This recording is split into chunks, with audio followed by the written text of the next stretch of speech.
Hello everyone, welcome to We Love Anatomy. I am Dr. Melanie Meyer. And I'm Dr. Heather Connolly, and we're here today with our friend Jeremy Lesniak, owner of Whistlekick Martial Arts and the Central Vermont Martial Arts School in Northfield, Vermont.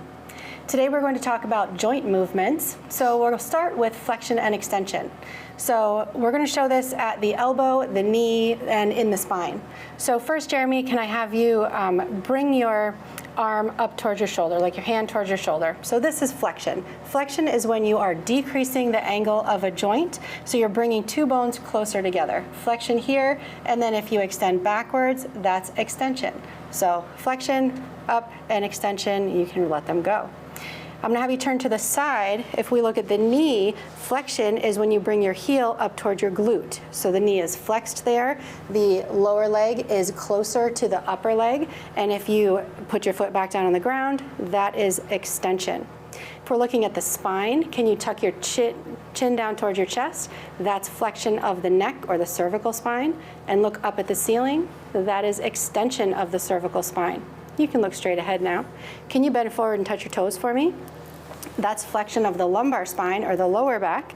And then I'll have you stand up. And can you arch backwards from there? That is extension of the lumbar spine. Great, you can stand straight up again. If you're gonna face the camera for me, we're gonna look at rotation. So rotation in the spine, can you look over the right shoulder for me? That is right rotation of the cervical spine. And then give me a smile. That is left rotation of the cervical spine. Now, can you turn your body from the hips? So that is right rotation of the lumbar spine, and then come the other direction, left rotation of the lumbar spine. Next, we have medial and lateral rotation. So these are having to do with your extremities. So I'm gonna have you bring your arms straight out in front of you. And extend them out for me like that. And then you're gonna turn your thumb in toward the body. So we're rotating toward the midline of the body. This is medial or internal rotation. And then go the opposite direction, that is lateral or external rotation. So bringing a body part toward the midline of the body, internal rotation, away from the midline of the body is external or lateral rotation. And you can relax.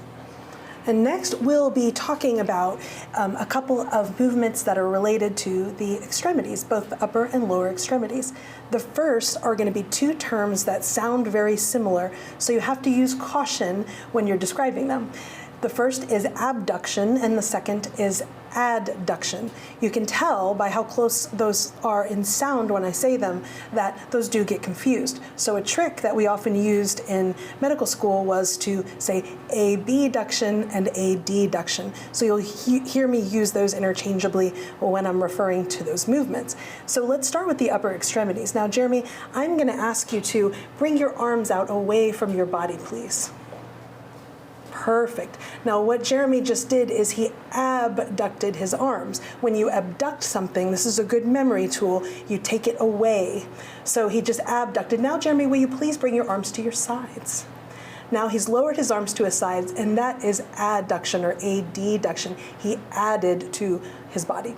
So those two terms can be utilized here in the upper extremities, and we can also do the same thing in the legs. Jeremy, will you take your left leg and could you move it away from the body? Yes, he just abducted his leg. Now bring it back, please. And he adducted his leg. The next and last will be related to the upper extremity. And Jeremy, I'm going to ask you to bring your arm out towards the front camera. Okay? And now with your right arm, will you make and draw a big circle?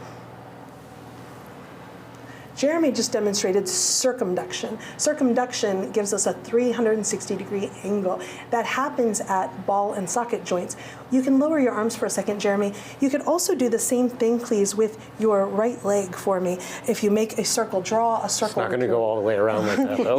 Well, we don't get extra credit for flexibility. Okay. Go ahead, Jeremy, if you make a circle for me. He just circumducted his legs. So the two things, or his legs, so the two things that are common there is that's a ball and socket joint, which you'll be learning about in probably this week's lessons in your classes, and that is a circumduction. The last thing we're going to talk about is pronation and supination. Now, Dr. Heather demonstrated for us medial rotation and lateral rotation.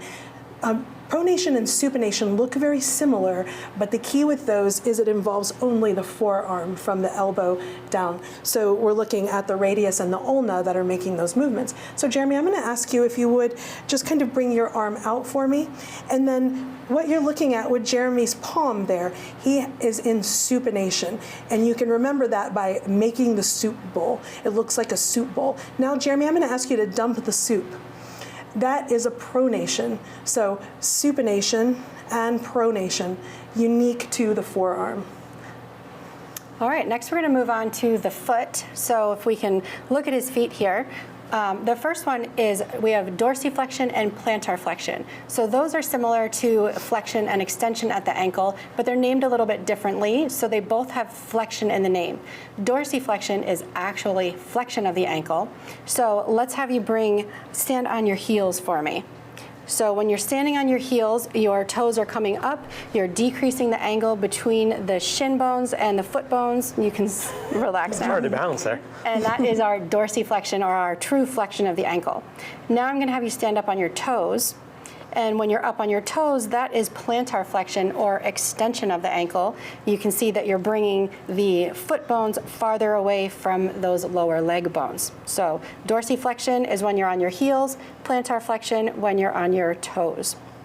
Next, we have inversion and eversion.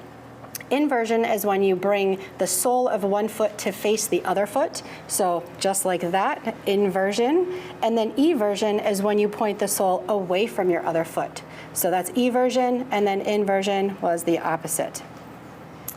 Last, we're going to look at the hand, and with opposition and reposition. So if we look at your hand, can you bring your thumb and your pinky finger together?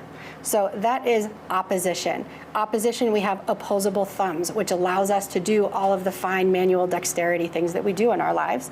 So opposition and then open again, that is reposition. And last, we're going to be talking about two different movements that involve both the mandible and the scapulae, which is your shoulder blades. So I'm going to ask Jeremy, if you don't mind, to stand to the side facing me. Okay, thank you. Now I'm going to ask Jeremy, and we're going to demonstrate if you can conjure your best bulldog for me, Jeremy. Now, if you'll notice what's happening with Jeremy's jaw, Jeremy has just demonstrated for us protraction.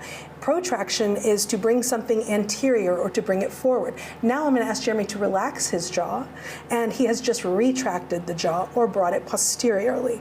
We can do something similar with the scapulae or the shoulder blades. So Jeremy, now I'm going to ask you to sort of hunch forward your shoulders. Yes, he has just protracted the shoulders. Now, Jeremy, will you bring them back so that your shoulder blades almost touch? And he has retracted his scapulae. Very nice. Last but not least, we're going to talk about depression and elevation. Let's actually start with the jaw again. So when you see something really shocking, what does your jaw do, Jeremy? Yes. So what Jeremy has just demonstrated for us is he has depressed the mandible or the jaw. Now, Jeremy, you can relax. And now he has elevated. And if he smiles at me, it elevates my mood even more. Thank you. Last, we're going to demonstrate those same concepts on the scapulae. So what we're going to ask you to do, Jeremy, is to bring your shoulders up to your ears as best you can. That is elevation. And now drop them. And that is depression of the scapulae. Thank you, Jeremy, for being our model today. Yes. And we couldn't have done it without you. And we appreciate all of you for watching today, and we hope you'll join us next time for another episode of We Love Anatomy.